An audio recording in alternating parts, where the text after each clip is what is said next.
Most financial advisors are overlooking an opportunity to engage with doctors that's hiding in plain sight.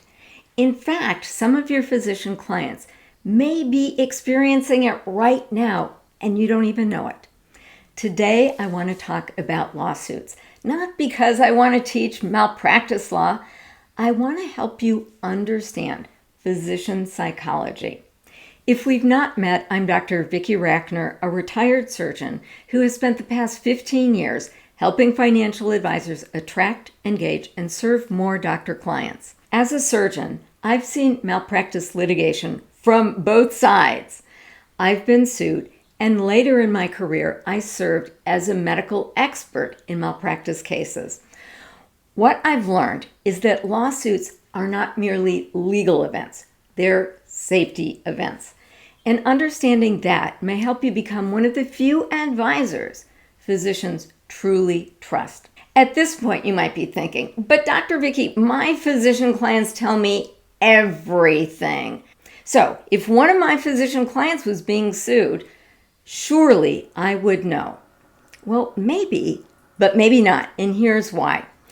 When physicians are sued for medical negligence, they're often advised by their malpractice carrier and defense attorneys to be extremely careful about discussing the case. The goal is understandable. The legal team wants to protect the physician and the case. But there can be unintended consequences. The physician suddenly finds themselves navigating one of the most frightening experiences of their professional life while feeling unable to talk about it. You may have physician clients who are being sued right now and you don't know it. However, you may see the consequences of being sued. Suddenly, your doctor client becomes withdrawn. They stop returning calls. They seem distracted. They seem particularly concerned about money and asset protection or retirement. You may be observing the effects of a lawsuit without even knowing a lawsuit exists. And that's one reason advisors need to understand what physicians experience during litigation, not so that you can become a lawyer, so that you can become a better listener and trusted consultant. So let me take you back and share my personal experience. My husband and I were sitting at the kitchen table eating dinner. Through the window, we saw a car back into the driveway. The driver gets out, leaves the car running, and rings our doorbell. My husband answered the door. He said, "Is Dr. Vicki Racker here?" So my husband called for me. I went down to the door. He said, "Are you Dr. Vicki Racker?" I said, "Yes." He said 4 words I will never forget. "You have been served." Well, we took the envelope and went back to the kitchen table. I opened it. All I saw was that I was being sued. I couldn't really make sense of who was suing me or why. My husband said, "Well, maybe I can help." So I handed the papers to him. He read them and his eyes got big as saucers. He said, "You're not just being sued. The papers say that Vicki Racker, MD, and her marital community are being sued. We are being sued." Now, my husband had a business. He had a lot to lose. I had willingly taken on the risk of lawsuit as an occupational hazard, but I never thought through it and understood that this would have impact for people other than just me. So suddenly there were 2 frantic people. What if I lose? What if we lose? What if everything we've worked for was at risk? Well, eventually I was dismissed from that lawsuit. I call it my starter lawsuit. I was just a resident at a time. Years later, I faced what I call my big girl lawsuit.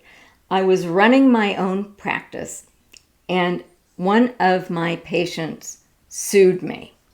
Now, this was a patient who came in Friday afternoon, and he gave me a long list of all of the doctors who had let him down and how he had been victimized by the system. And I was pretty new into my practice, and I thought, this poor guy, he needs a doctor in his corner. And I stepped up, and I was that doctor, going above and beyond for this poor, victimized guy.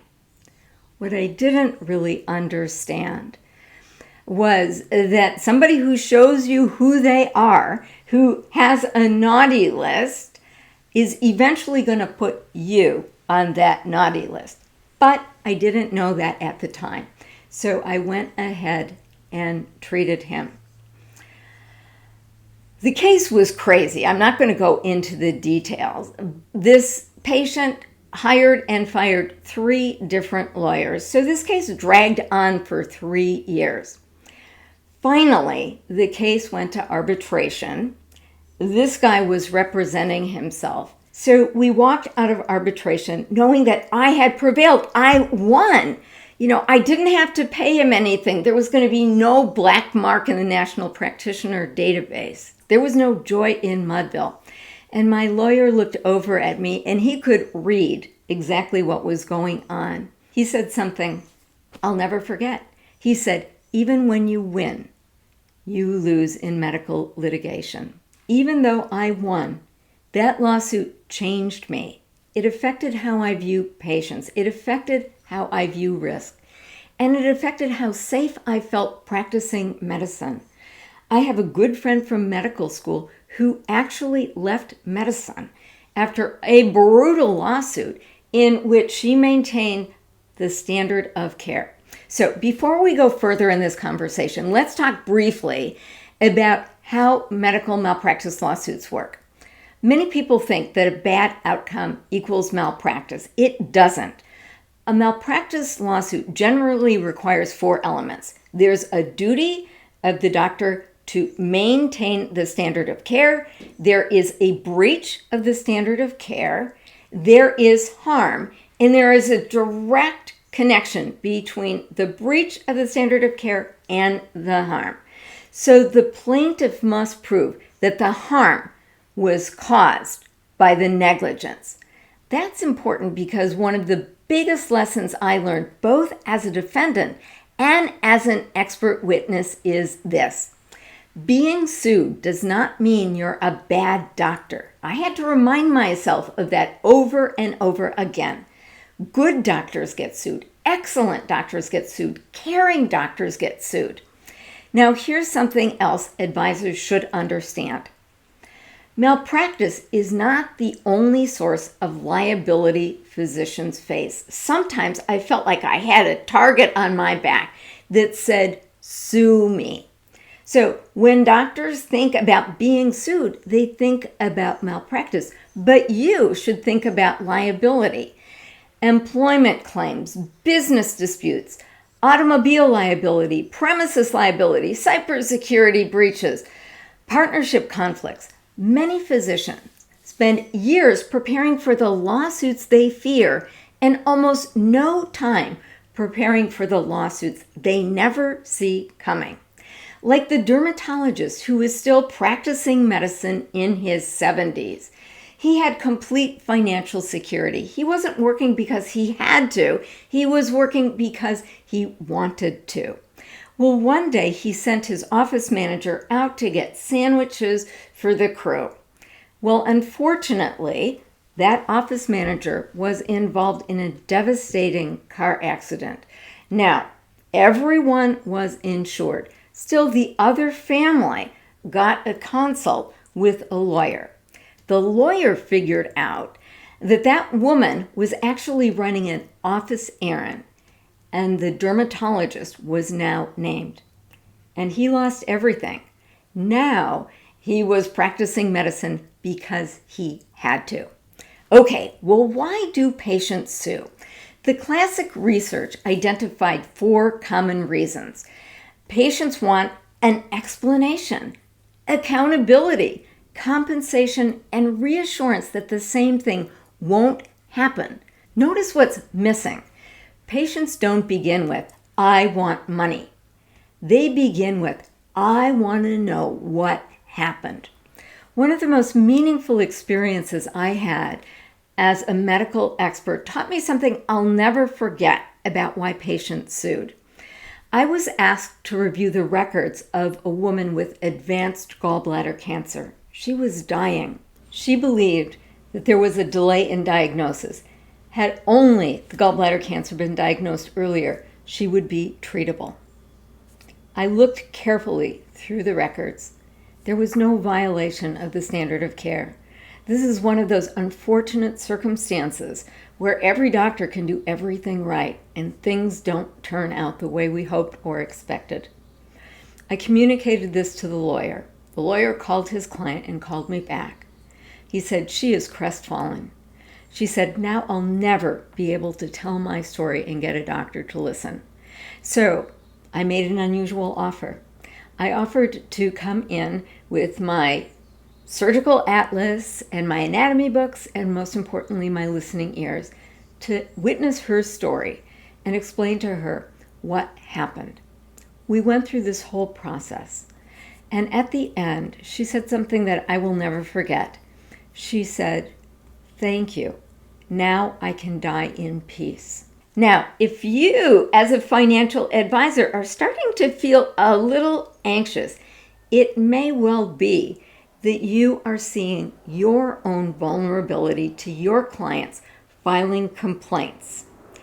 And if that is the case, I completely understand it. And all of these lessons that I have learned from my malpractice lawsuits, you too can apply in your practice as you protect yourself. Maybe you don't want to accept the client who is bad-mouthing other people. Let's talk about what doctors fear when they are sued. Well, they're afraid of having their name splashed all across the newspaper and being publicly called a bad doctor. They're afraid of losing everything. They're afraid that they aren't as protected as they think they are. They're afraid of what they don't know. They're afraid of losing control. They're afraid of long-term consequences, credentialing, hospital privileges, being reported to the National Practitioner Databank. But the most important point is this: medicine is not just what physicians do. It is who they are. So a malpractice lawsuit doesn't simply threaten assets. It threatens identity. The morning I taught this material to a group of advisors, one advisor made the observation that changed my thinking. He said, "People are happy to talk about being sued. I just heard that one of my doctor clients is being sued because somebody fell at their Airbnb." Well, my advisor is right, but that lawsuit doesn't really affect this doctor's identity. The doctor doesn't think, "Oh, I'm a bad Airbnb owner." But a malpractice lawsuit says you are a bad doctor, and it hits differently. Now, let's talk about some opportunities for you that this awareness about medical litigation may bring up. First, you want to help doctors build moats around their castles, and you can name lawsuits. You can say, "Doctor, God forbid you should ever get sued." We want to make sure that everything that you have worked so hard to build is protect them. Next, help your doctor clients understand the difference between insurance, asset protection, and wealth building. Second, dispel protection myths. Some doctors think, "Okay, well, I'll just put my wife's name on the title of my house and that will work." Doctors have some interesting ideas about what protection means. Next, some physicians assume that they're protected when they are not. Third, help doctors prepare before a crisis. And finally, here is a true opportunity. You can create a community. So during the 3 years of my big girl lawsuit, I was in a dark place. I sought therapy. And it just so happened that my therapist was treating some other women physicians who were also being sued. And she noticed something. The secrecy surrounding the litigation was creating shame. all of us doctors were suffering alone, and she created a brilliant solution. With all of our permission, she formed a consulting group. So all of us got together in a single room. We paid each other $1 to talk about the experience of being sued. Now we had a safe place to talk. And the people in our $1 consulting group did not run the risk of being deposed. So we were discussing the human experience of being sued. Think about that opportunity. Physicians are often told what they cannot do. Don't discuss the case. Don't discuss the deposition. Don't discuss the strategy. What they're rarely told is where they can safely process the experience. What if that place was with you? What if you formed your own $1 consulting group and just sent out notification? So maybe the physicians who are being sued right now could raise their hands and say, that's something I would be interested in. Imagine if you provided that place and they knew that they were safe in the event that they were sued. That may be the kind of thing that gets doctors telling other doctors about you. If you would like to learn more practical ways to engage doctors around their concerns they rarely discuss, our next Get More Doctor Clients Immersive will be held June 24th through 26th. We'll dive deeply into physician psychology, physician communication, physician decision-making, and the hidden opportunities that help advisors become the professionals doctors trust and tell their friends about. Until next time, remember this. When a physician talks about money or lawsuits, they may actually be talking about safety.